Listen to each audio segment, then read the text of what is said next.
Hi friends, welcome back to my channel. എൻ്റെ പേര് പ്രിയ. നിങ്ങൾ ഏത് ഷാമ്പു ആണ് യൂസ് ചെയ്യുന്നത്? ഒരിക്കലെങ്കിലും നിങ്ങൾ നിങ്ങളുടെ ഷാമ്പൂയിൽ എന്താണ് ഉള്ളതെന്ന് നോക്കിയിട്ടുണ്ടോ? അപ്പോൾ നമ്മുടെ മാർക്കറ്റിൽ പലതരത്തിലുള്ള ഷാമ്പൂസ് നമുക്ക് അവൈലബിൾ ആണ്. അത് ഹെർബൽ ആയിക്കോട്ടെ, അതുപോലെ തന്നെ കെമിക്കൽ ഷാമ്പൂസ് ആയിക്കോട്ടെ, പലതരത്തിലുള്ള ഷാമ്പൂസ് നമുക്കിപ്പോൾ അവൈലബിൾ ആണ്. നമ്മളൊരു 10-15 വർഷം മുൻപ് നോക്കിയിട്ടുണ്ടെങ്കിൽ നമുക്ക് മാർക്കറ്റിൽ പോയാൽ 1-2 ഷാമ്പൂസൊക്കെയാണ് നമുക്ക് കിട്ടിയിട്ടുണ്ടായിരുന്നത്. എൻ്റെ ചെറുപ്പകാലത്ത് എനിക്ക് ഓർമ്മയുള്ള ഷാമ്പൂ എന്ന് പറഞ്ഞിട്ടുണ്ടെങ്കിൽ ക്ലിനിക് പ്ലസ് ആണ്. അതിനുശേഷം ഹെഡ് ആൻഡ് ഷോൾഡേഴ്സ് ആണ്. അത് കുറേ കഴിയുമ്പോഴായിരുന്നു ഹെഡ് ആൻഡ് ഷോൾഡേഴ്സ് ഒക്കെ ഫേമസ് ആവാൻ തുടങ്ങിയത്. ഞാൻ ചെറുപ്പകാലത്ത് എനിക്കറിയുന്ന ഷാമ്പൂ എന്ന് പറഞ്ഞിട്ടുണ്ടെങ്കിൽ ക്ലിനിക് പ്ലസ് ആണ്. അതിൻ്റെയും മുന്നിലുള്ള കാലം എന്ന് പറഞ്ഞിട്ടുണ്ടെങ്കിൽ കെമിക്കൽ ഷാമ്പൂസ് ഒന്നും അത്രയ്ക്ക് യൂസ് ചെയ്തിരുന്നില്ല. നമ്മുടെ മുത്തശ്ശിമാരൊക്കെ വീട്ടിൽ അരച്ചുണ്ടാക്കുന്ന താളികളും അതുപോലെ തന്നെ നേച്ചുറലായിട്ടാണ് അവർ തല കഴുകാനായിട്ട് ഉപയോഗിച്ചിരുന്നത്. പക്ഷേ ഇന്നത്തെ കാലത്ത് നമുക്ക് കുറേ ഷാമ്പൂസ് എല്ലാം തന്നെ അവൈലബിൾ ആണ്. പലതരത്തിലുള്ള അട്രാക്റ്റീവ് ആയിട്ടുള്ള പാക്കേജിങ്ങിലാണ് നമുക്ക് എല്ലാം തന്നെ കിട്ടുന്നത്. സോ ഓരോ ദിവസം ഓരോ പുതിയ കാര്യങ്ങൾ പറഞ്ഞിട്ട് പുതിയ ഷാമ്പൂസ് എല്ലാം തന്നെ മാർക്കറ്റിൽ ഇൻട്രൊഡ്യൂസ് ചെയ്തുകൊണ്ട് വരുന്നുണ്ട്. ഇപ്പം നമുക്ക് നമ്മുടെ തലമുടിക്ക് നെല്ലിക്ക നല്ലതാണെന്ന് നമുക്ക് എല്ലാവർക്കും അറിയാം. ആ നെല്ലിക്ക ഉപയോഗിച്ചിട്ട് നമ്മൾ ഇപ്പോൾ ഒരു പുതിയ ഷാമ്പു ഇറക്കുകയാണ്, അതിനകത്ത് നെല്ലിക്കയുണ്ട്, നമ്മുടെ മുടിക്ക് നല്ലതാണ്, നെല്ലിക്ക ഇത് ചെയ്യും, നമ്മുടെ മുടിക്ക് നെല്ലിക്ക ഇങ്ങനെയാണ് അങ്ങനെയാണെന്നൊക്കെ പറഞ്ഞിട്ട് മാർക്കറ്റ് ചെയ്യും. പക്ഷേ ആ ഷാമ്പു എടുത്തിട്ട് അല്ലെങ്കിൽ ആ പ്രോഡക്റ്റ് എടുത്തിട്ട് നമ്മൾ ഇൻഗ്രീഡിയൻസ് വായിച്ചു കഴിയുമ്പോൾ അതിനകത്ത് നെല്ലിക്കയുടെ പെർസെൻറ്റേജ് എന്ന് പറയുന്നത് 0.00 സംതിങ് പെർസെൻറ്റേജ് ആയിരിക്കും. അതായത് 1%-നും താഴെ ആയിരിക്കും അതിൽ അടങ്ങിയിരിക്കുന്നത്. അതുപോലെ തന്നെ പലതരത്തിലുള്ള ഹെർബൽ ഇൻഗ്രീഡിയൻസിൻ്റെ പേര് പറഞ്ഞിട്ട് ഇപ്പോൾ എല്ലാവരും ഈ ആയുർവേദിക് ആ ഒരു ഇതിൽ പോയിക്കൊണ്ടിരിക്കുകയല്ലേ. അപ്പോൾ ആ ആയുർവേദിക് എന്നുള്ള പേര് പറഞ്ഞിട്ട് അല്ലെങ്കിൽ ഹെർബൽ സാധനങ്ങളുടെ പേര് പറഞ്ഞിട്ട് ഇന്നത്തെ മാർക്കറ്റിംഗ് സ്ട്രാറ്റജി എന്ന് പറയുന്നത് പോയിക്കൊണ്ടിരിക്കുന്നുണ്ട്. സോ അതിലൊന്നും വീഴാതെ നമ്മൾ ഇരിക്കേണ്ടത് അത്യാവശ്യമാണ്. അതുപോലെ തന്നെ കെമിക്കൽ ഷാമ്പൂസ് ആയാലും പലതരത്തിലുള്ള അട്രാക്റ്റീവ് പാക്കേജിങ്ങിൽ മുടി സോഫ്റ്റ് ആക്കും, ഷൈനിങ് ആക്കും, നീളം വെക്കും, തിക്നെസ് ഉണ്ടാവും എന്നൊക്കെ പറഞ്ഞിട്ട് നല്ല അട്രാക്റ്റീവായിട്ട് ഉള്ള പാക്കേജിങ്ങിലും നല്ല മണമുള്ള ഇതിലും എല്ലാം തന്നെ നമുക്കിന്ന് ലഭ്യമാണ്. സോ അതൊക്കെ കണ്ടിട്ട് നമ്മൾ വാങ്ങിച്ച് യൂസ് ചെയ്യാറുണ്ട്. അങ്ങനെ യൂസ് ചെയ്യുമ്പോൾ നമ്മൾ ഒരിക്കലെങ്കിലും ആ ഷാമ്പൂയുടെ ബോട്ടിൽ ഇങ്ങനെ പുറകെ നോക്കിയിട്ടുണ്ടോ, അതിൽ അടങ്ങിയിരിക്കുന്ന ഇൻഗ്രീഡിയൻസ് എന്താണെന്നുള്ളത് ഒരിക്കലെങ്കിലും നിങ്ങൾ വായിച്ചിട്ടുണ്ടോ എന്നുള്ളതാണ് ക്വസ്റ്റ്യൻ. അപ്പോൾ ഈ ഷാമ്പൂവിനെ കുറിച്ച് പറയാം നമുക്ക്. അപ്പോൾ ഇത് കണ്ടാൽ തന്നെ മനസ്സിലാവുന്നത് എന്ത് ഷാമ്പൂ ആണെന്നുള്ളതാണ്. നമ്മൾ ഓരോരുത്തരുടെ വീട്ടിലും ഒരിക്കലെങ്കിലും യൂസ് ചെയ്തിട്ടുള്ളൊരു ഷാമ്പൂ ആണ്. ഡാൻഡ്രഫ് പോകുന്നൊക്കെ പറഞ്ഞിട്ടുണ്ടാവും ഈ ഒരു ഷാമ്പൂവിനെ കുറിച്ച് പറയണമെങ്കിൽ. സോ പേര് പറയുന്നില്ല, നിങ്ങൾക്ക് കണ്ടാൽ തന്നെ മനസ്സിലാവും. നിങ്ങൾക്ക് മനസ്സിലായി കഴിഞ്ഞിട്ടുണ്ടെങ്കിൽ താഴെ കമൻറ്റ് ബോക്സിൽ അറിയിക്കുക അത് എന്ത് ഷാമ്പൂ ആണെന്നുള്ളത് പെട്ടെന്ന് തന്നെ അറിയിക്കുക കേട്ടോ. ഇപ്പോൾ ഒരു ലിസ്റ്റ് പറയാമെന്ന് പറഞ്ഞില്ലേ, അതിൽ അടങ്ങിയിട്ടുള്ള മാക്സിമം നമ്പർ ഓഫ് സാധനങ്ങളും ഈ ഒരു ഷാമ്പൂവിൽ അടങ്ങിയിട്ടുണ്ട്. നിങ്ങൾ ഈ ഷാമ്പൂ യൂസ് ചെയ്ത് വരികയാണെന്നുണ്ടെങ്കിൽ തീർച്ചയായിട്ടും നിങ്ങൾക്ക് കഷണ്ടി ഉറപ്പാണ്. അതായത് കണ്ടിന്യൂസ് ആയിട്ട് ഈ ഷാമ്പൂ നിങ്ങൾ വിടാതെ യൂസ് ചെയ്ത് വരുമ്പോൾ എന്തായാലും നിങ്ങൾക്ക് കഷണ്ടി എന്ന് പറയുന്നത് ഉറപ്പാണ് കേട്ടോ. സോ നിങ്ങൾ യൂസ് ചെയ്ത് കൊണ്ടിരിക്കുന്ന ആളാണെങ്കിൽ ദയവ് ചെയ്ത് സ്റ്റോപ്പ് ചെയ്യുക. എപ്പോഴെങ്കിലും യൂസ് ചെയ്യാം കേട്ടോ. കണ്ടിന്യൂസ് ആയിട്ട് നമ്മുടെ സ്ഥിരം ഷാമ്പൂ ആയിട്ട് നിങ്ങളിത് യൂസ് ചെയ്യരുത്. ബിക്കോസ് ഞാനിപ്പോൾ പറയാൻ പോകുന്ന എല്ലാം തന്നെ ഈ ഒരു ഷാമ്പൂവിനകത്ത് അടങ്ങിയിട്ടുണ്ട്. സോ ഞാൻ എന്താ പറഞ്ഞു വരുന്നതെന്നുണ്ടെങ്കിൽ നിങ്ങൾ യൂസ് ചെയ്യുന്ന ഷാമ്പൂവിൽ ഞാനിപ്പോൾ പറയാൻ പോകുന്ന ലിസ്റ്റിൽ എന്തൊക്കെയാണുള്ളത് എന്നുള്ളത് നിങ്ങൾ ടിക്ക് ചെയ്ത് വെക്കുക. സോ ഓരോന്നായിട്ട് ഇപ്പോൾ നമുക്ക് നോട്ട് ചെയ്യാം. അപ്പോൾ ഞാനിപ്പോൾ എന്താ പറയാൻ പോകണമെന്ന് വെച്ചിട്ടുണ്ടെങ്കിൽ നമ്മൾ യൂസ് ചെയ്യുന്ന ഷാമ്പൂസിൽ ചില കെമിക്കൽസ് എല്ലാം തന്നെ ആഡ് ചെയ്തിട്ടുണ്ടാവും. ആ കെമിക്കൽസ് എല്ലാം തന്നെ നമ്മുടെ മുടിക്ക് വളരെ വളരെ ഹാംഫുള്ളാണ്, വളരെ മോശമാണ്. ക്യാൻസർ തൊട്ട് ഹോർമോണൽ ഇംബാലൻസ് തൊട്ട് പലതരത്തിലുള്ള രോഗങ്ങൾ നമുക്ക് വരാനായിട്ട് ചാൻസസ് ഉണ്ട്. അതായത് നമ്മൾ കണ്ടിന്യൂസ് ആയിട്ട് ഇതുപോലുള്ള ഷാമ്പൂസൊക്കെ യൂസ് ചെയ്ത് വരുമ്പോൾ ഇന്നത്തെ കാലഘട്ടത്തിൽ കൂടുതലായിട്ടും മുടി കൊഴിച്ചിലുണ്ടാവാൻ കാരണം മെയിനായിട്ട് ഷാമ്പൂസും ഒരു കാരണമാണ് കേട്ടോ. നമ്മൾ യൂസ് ചെയ്യുന്ന കെമിക്കൽ ഷാമ്പൂസും കാരണമാണ്, മറ്റ് കാരണങ്ങളല്ലാതെ കെമിക്കൽ ഷാമ്പൂസും കൂടി ഒരു കാരണമാണ്. സോ നമ്മൾ വൈകാതെ തന്നെ നമ്മുടെ ലിസ്റ്റ് നോക്കാം കേട്ടോ. നമ്മുടെ ലിസ്റ്റിൽ ആദ്യത്തെ കാര്യമാണ് സൾഫേറ്റ്സ് എന്ന് പറയുന്നത്. അപ്പോൾ നിങ്ങൾക്ക് എല്ലാവർക്കും അറിഞ്ഞിട്ടുള്ളൊരു കാര്യമായിരിക്കും ഈ സൾഫേറ്റ്സ് എന്ന് പറയുന്നത്. സൾഫേറ്റ്സ് എന്ന് പറഞ്ഞിട്ടുണ്ടെങ്കിൽ ഡിറ്റർജൻസ് ആണ്. അതായത് നമ്മൾ തുണി കഴുകാനായിട്ട് യൂസ് ചെയ്യുന്നില്ല ഡിറ്റർജൻറ്റ്, അതിനും ഇതിനും സിമിലർ ആണ് ആക്ച്വലി നമ്മൾ പറയാൻ പോയിട്ടുണ്ടെങ്കിൽ. ഈ സൾഫേറ്റ്സ് ഉള്ള ഷാമ്പൂസ് നമ്മൾ യൂസ് ചെയ്യുമ്പോൾ നമ്മുടെ തലയിലുള്ള നാച്ചുറൽ ഓയിൽസ് എല്ലാം തന്നെ സ്ട്രൈപ്പ് ഔട്ട് ആവും.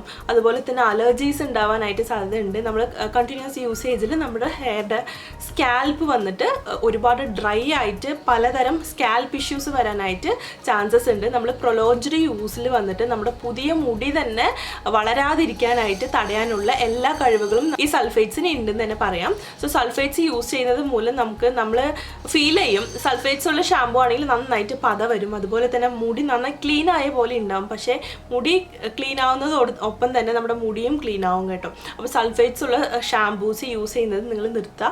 സൾഫേറ്റ് ഫ്രീ ഷാമ്പൂസ് ഇപ്പോൾ മാർക്കറ്റിൽ കൂടുതലായിട്ട് അവൈലബിൾ ആയിട്ട് ഉണ്ട്, നമുക്ക് ഇപ്പോഴെല്ലാം തന്നെ കിട്ടുന്നുണ്ട്. അത് നോക്കിയിട്ട് യൂസ് ചെയ്യാം. അല്ലെങ്കിൽ ബെസ്റ്റ് എന്ന് പറഞ്ഞിട്ടുണ്ടെങ്കിൽ ഹോം മെയ്ഡ് ഷാമ്പൂ ആണ്.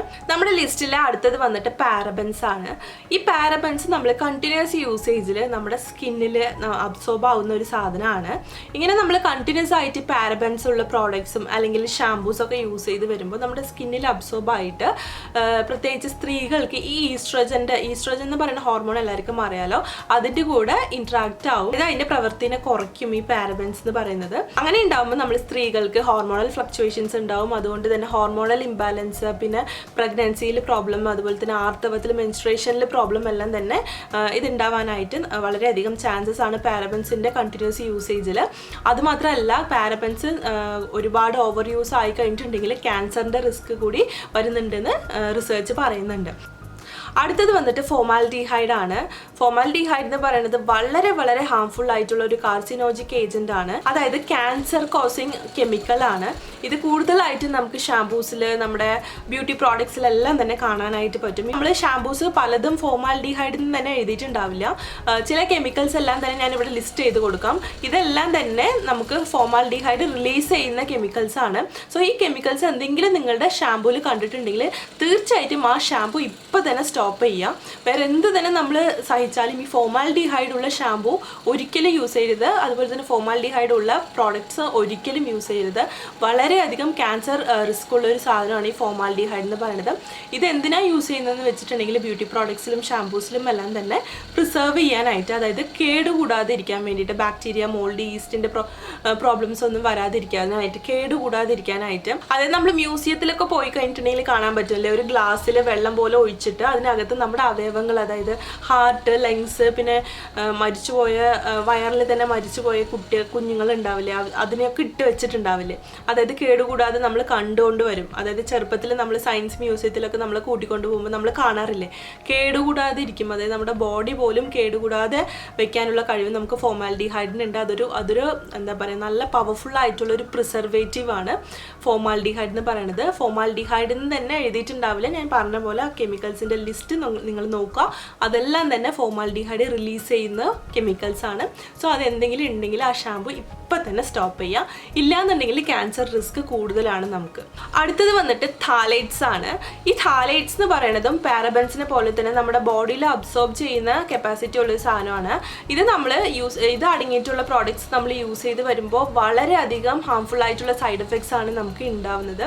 ഇതുപോലെ നമുക്ക് ഗെസ്റ്റേഷണൽ ഡയബറ്റീസും, അതുപോലെ തന്നെ ആസ്മ, ബ്രസ്റ്റ് ക്യാൻസർ, പിന്നെ നമ്മൾ പ്രഗ്നൻ്റ് ആണെന്നുണ്ടെങ്കിൽ ആ സമയത്ത് യൂസ് ചെയ്യുകയാണെങ്കിൽ കുട്ടികൾക്ക് ADHD, അതുപോലെ തന്നെ ഓട്ടിസത്തിൻ്റെ പ്രോബ്ലം, ഇങ്ങനെയൊക്കെ വരാനുള്ള വളരെയധികം ചാൻസസ് താലൈറ്റ്സ് യൂസുള്ള പ്രോഡക്ട്സ് യൂസ് ചെയ്യുന്നത് മൂലമാണ്. താലൈറ്റ്സ് അടങ്ങിയിട്ടുള്ള പ്രോഡക്ട്സ് ഒരുപാട് യൂസ് ചെയ്യുന്നത് മൂലം നമുക്ക് സ്ത്രീകളിലും അതുപോലെ തന്നെ പുരുഷന്മാരിലും ഫെർട്ടിലിറ്റി കുറയാനുള്ള വളരെയധികം ചാൻസസ് ഉണ്ട്. ഞാൻ പറഞ്ഞ പോലെ തന്നെ സ്ത്രീകളാണെങ്കിൽ പ്രഗ്നൻസിയിലും അതുപോലെ തന്നെ മെൻസ്ട്രേഷൻ പ്രോബ്ലംസും പ്രഗ്നൻസി റിലേറ്റഡ് ഇഷ്യൂസ് എല്ലാം തന്നെ വരാനായിട്ടുള്ള ചാൻസസ് കൂടുതലാണ് താലൈറ്റ്സ് അടങ്ങിയിട്ടുള്ള പ്രോഡക്ട്സ് യൂസ് ചെയ്യുകയാണെന്നുണ്ടെങ്കിൽ. അപ്പോൾ ഇതാണ് നമ്മുടെ ലിസ്റ്റിലെ അടുത്ത വില്ലൻ. അടുത്തത് വന്നിട്ട് ഈത്തനോൾ അമൈൻസ് ആണ്. MEA, TEA, DEA എന്നൊക്കെ ഉണ്ടാവും. നമുക്ക് ഷാംപൂസിൽ നോക്കി കഴിഞ്ഞിട്ടുണ്ടെങ്കിൽ അറിയാം, ഞാൻ സൈഡിലിട്ട് കൊടുക്കാം. ഇത് അടങ്ങിയിട്ടുള്ള പ്രോഡക്ട്സും വളരെയധികം ഹാർംഫുൾ ആണ്. ഈത്തനോൾ അമൈൻസ് അടങ്ങിയിട്ടുള്ള പ്രോഡക്ട്സ് ഒരുപാട് യൂസ് ചെയ്യുകയാണെന്നുണ്ടെങ്കിൽ നമുക്ക് പുരുഷന്മാരിൽ ഇൻഫെർട്ടിലിറ്റിയും അതുപോലെ തന്നെ ലിവർ ട്യൂമേഴ്സ് എല്ലാം തന്നെ വരാനായിട്ട് ചാൻസസ് ഉണ്ട്. പിന്നെ നമ്മൾ പ്രഗ്നൻ്റ് ആയിട്ടുള്ള ലേഡീസ് ആണെങ്കിൽ നമ്മുടെ ഫീറ്റസ് ഉണ്ടല്ലോ, അതിന് ബ്രെയിൻ ഡെവലപ്മെൻറ്റ് കുറയ്ക്കാനുള്ള ചാൻസസും ഈ ഒരു ഈത്തനോൾ അമൈൻസിന് ഉണ്ട്. ഇനി വന്നിട്ട് ഞാൻ ഓരോരോ പേര് പറയാം. ഈ പേരെല്ലാം തന്നെ നിങ്ങളുടെ ഷാംപൂസിലുണ്ടെങ്കിൽ അത് സ്റ്റോപ്പ് ചെയ്യാം കേട്ടോ. സിന്തറ്റിക് ഫ്രേഗ്രൻസ്, അതായത് മണം ഉണ്ടല്ലോ, സെൻറ്റ് അടങ്ങിയിട്ടുണ്ട്, ആർട്ടിഫിഷ്യൽ പെർഫ്യൂം അടങ്ങിയിട്ടുണ്ട് എന്നുണ്ടെങ്കിൽ ആ ഷാമ്പു ഒഴിവാക്കുക കേട്ടോ. ഒരുപാട് ഷാമ്പൂസിൽ ഇപ്പോൾ എല്ലാം തന്നെ ഫ്രേഗ്രൻസ് ഉള്ള ഷാമ്പൂസാണ്. പക്ഷെ ഒരുപാട് നിങ്ങൾക്ക് അറിയാമല്ലോ, ഒരുപാട് ഹാർഷ് ആയിട്ടുള്ള ഒരു മണമുള്ള എന്ത് പ്രോഡക്റ്റും നമ്മൾ സ്കിന്നിൽ ഹെയറിൽ അപ്ലൈ ചെയ്യുന്നത് വളരെ ഹാംഫുള്ളാണ്. വളരെയധികം സൈഡ് എഫക്റ്റ് ഉള്ളൊരു കാര്യമാണ്. വളരെ ഹാംഫുൾ ആയിട്ടുള്ള കെമിക്കലാണ് ആ മണത്തിലുള്ളത് കേട്ടോ. അപ്പോൾ പെർഫ്യൂമുള്ള എന്തും, ഒരുപാട് ഹാർഷായിട്ടുള്ള മണമുള്ള പെർഫ്യൂമുള്ള എന്തും നിങ്ങൾ ഒഴിവാക്കുന്നത് വളരെ നല്ലതായിരിക്കും. ഹെക്സാക്ലോറോഫീൻ ആണ് ഇത്. ഞാൻ താഴെ എഴുതി കാണിക്കുക, ഇത് നോട്ട് ചെയ്ത് വെച്ചിട്ട് ഇതുണ്ടെങ്കിൽ നിങ്ങൾ ഷാമ്പൂ യൂസ് ചെയ്യരുത്. ഇതും വളരെ ഹാംഫുൾ ആയിട്ടുള്ള കെമിക്കലാണ്. ഞാനിപ്പോൾ പറയുന്നതെല്ലാം തന്നെ ഭയങ്കര സൈഡ് എഫക്റ്റ് ഉള്ള ഹാംഫുൾ ആയിട്ടുള്ള കെമിക്കൽസിൻ്റെ ലിസ്റ്റാണ്. ഇനിയും കുറേ കെമിക്കൽസ് ഉണ്ട്, അതൊന്നും നമുക്ക് അത്രയ്ക്ക് സൈഡ് എഫക്റ്റ് ഇല്ലെങ്കിലും ഇപ്പം ഞാൻ പറയുന്ന ലിസ്റ്റ് നിങ്ങൾ നോട്ട് ചെയ്ത് വെച്ചിട്ട് ഇതുണ്ടെങ്കിൽ നിങ്ങൾ യൂസ് ചെയ്യാതിരിക്കുക. പിന്നെ വന്നിട്ട് ട്രൈക്ലോസൻ ആണ്, അതും ഒഴിവാക്കുക. പിന്നെ ആൽക്കഹോൾ അടങ്ങിയിട്ടുണ്ടെങ്കിലും അത് ഒഴിവാക്കുക. ഇതെല്ലാം തന്നെ നമ്മുടെ മുടിക്ക് വളരെ ഹാംഫുൾ ആയിട്ടുള്ള കാര്യങ്ങളാണ്. പിന്നെ വന്നിട്ട് ബെൻസോഫീൻ, ഹെക്സാക്ലോറോഫീനെ പോലെ തന്നെ ബെൻസോഫീനും നമ്മൾ ഒഴിവാക്കേണ്ട കാര്യമാണ്. സോ ഈ ലിസ്റ്റിലുള്ള എന്തെങ്കിലും കെമിക്കൽസ്, അതായത് 2ൽ കൂടുതൽ കെമിക്കൽസ് നിങ്ങളുടെ ഷാമ്പൂയിൽ ഉണ്ടെങ്കിൽ അത് ഇപ്പം തന്നെ സ്റ്റോപ്പ് ചെയ്തിട്ട് നിങ്ങൾ വേറെ നല്ല ഷാമ്പൂസ് നോക്കുന്നതായിരിക്കും നിങ്ങൾക്ക് നല്ലത്. ബെസ്റ്റ് ഓപ്ഷൻ പറയണമെങ്കിൽ ഹോം മെയ്ഡ് ഷാമ്പൂ ആണ്. അതിനെക്കുറിച്ച് ഞാൻ വീഡിയോ ചെയ്തിട്ടുണ്ട്, തീർച്ചയായിട്ടും അത് കണ്ടു നോക്കുക. നിങ്ങൾക്ക് യൂസ് ചെയ്യണമെന്ന് ആഗ്രഹം ഉണ്ടെങ്കിൽ താഴെ ഡിസ്ക്രിപ്ഷനിലും കമൻറ്റ് സെക്ഷനിലും ഞാൻ ലിങ്ക് കൊടുക്കാം കേട്ടോ. ഞാൻ പറഞ്ഞില്ലേ, നമ്മൾ യൂസ് ചെയ്യുന്ന എല്ലാവരുടെ വീട്ടിലുള്ള ഈ ഒരു ഷാമ്പൂയിൽ ഞാൻ പറഞ്ഞ ലിസ്റ്റിലുള്ള എല്ലാ കാര്യങ്ങളും ഇതിൽ അടങ്ങിയിട്ടുണ്ട്. ഇത് മാത്രമല്ല, നമുക്ക് ഇന്ന് കിട്ടുന്ന കൂടുതലായിട്ടുള്ള നല്ല ഫേമസ് ആയിട്ടുള്ള ബ്രാൻഡിൻ്റെ ഷാമ്പൂസിൽ ഞാൻ പറഞ്ഞിട്ടുള്ള എല്ലാ കാര്യങ്ങളും അടങ്ങിയിട്ടുണ്ട്. സോ ചൂസ് വൈസ്ലി, ബെറ്റർ ആയിട്ട് ചൂസ് ചെയ്യുക എന്നുള്ളതാണ്. നോട്ട് ചെയ്ത് വെച്ചിട്ട് എന്തായാലും ഇപ്പം തന്നെ പോയിട്ട് നിങ്ങളുടെ ഷാമ്പൂ ചെക്ക് ചെയ്ത് നോക്കുക. ഇൻഗ്രീഡിയൻസ് അടങ്ങിയിട്ടുണ്ടെങ്കിൽ ഇപ്പം തന്നെ ആ ഷാമ്പൂ ഡസ്റ്റ്ബിന്നിൽ ഇട്ടിട്ട് നമ്മൾ അല്ലെങ്കിൽ ബാത്റൂം കഴുകാനായിട്ട് യൂസ് ചെയ്തിട്ട് പുതിയൊരു ഷാമ്പൂ നല്ലത് നോക്കി തിരഞ്ഞെടുക്കുക. ബെസ്റ്റ് ഓപ്ഷൻ എന്ന് പറഞ്ഞിട്ടുണ്ടെങ്കിൽ ഹോം മെയ്ഡ് ഷാമ്പൂ ആണ്. ഈസിയാണ് ഉണ്ടാക്കാൻ വേണ്ടിയിട്ട്, കോസ്റ്റ് എഫക്റ്റീവ് ആണ്. വളരെ കുറഞ്ഞ കോസ്റ്റ് മാത്രം മതി അത് ഉണ്ടാക്കിയെടുക്കാനായിട്ട്. അതുപോലെ തന്നെ ഹെൽത്തിയും കൂടിയാണ്. മുടി ഹെയർ ഗ്രോത്തിനും എല്ലാം തന്നെ വളരെയധികം യൂസ്ഫുൾ ആയിട്ടുള്ള കാര്യമാണ്. അപ്പോൾ പ്ലസ് മാത്രമേ ഉള്ളൂ നമുക്ക് ഹോം മെയ്ഡ് ഷാമ്പൂസിൽ പറയണമെങ്കിൽ. എന്താണ്, കുറച്ച് ടൈം കൺസ്യൂമിംഗ് ആണ് നമ്മൾ യൂസ് ചെയ്തിട്ട് അത് കഴുകി കളയാൻ വേണ്ടിയിട്ട്. അത്രയേ ഉള്ളൂ ഡ്രോബാക്ക് എന്ന് പറഞ്ഞിട്ടുണ്ടെങ്കിൽ. മറ്റതെല്ലാം തന്നെ പ്ലസ് ആണ്. അപ്പോൾ തീർച്ചയായിട്ടും നിങ്ങൾക്ക് ഈ വീഡിയോ ഇഷ്ടപ്പെട്ടിട്ടുണ്ടെന്ന് കരുതുന്നു. ഇഷ്ടപ്പെട്ടിട്ടുണ്ടെങ്കിൽ ലൈക്ക് ചെയ്യാൻ മറക്കരുത്. ഫ്രണ്ട്സ് ആൻഡ് റിലേറ്റീവ്സുമായിട്ട് ഷെയർ ചെയ്ത് കൊടുക്കുക. ഇതുപോലൊരു നല്ല വീഡിയോയിൽ കാണാം. അതുവരെ bye, see you, take care and love you all.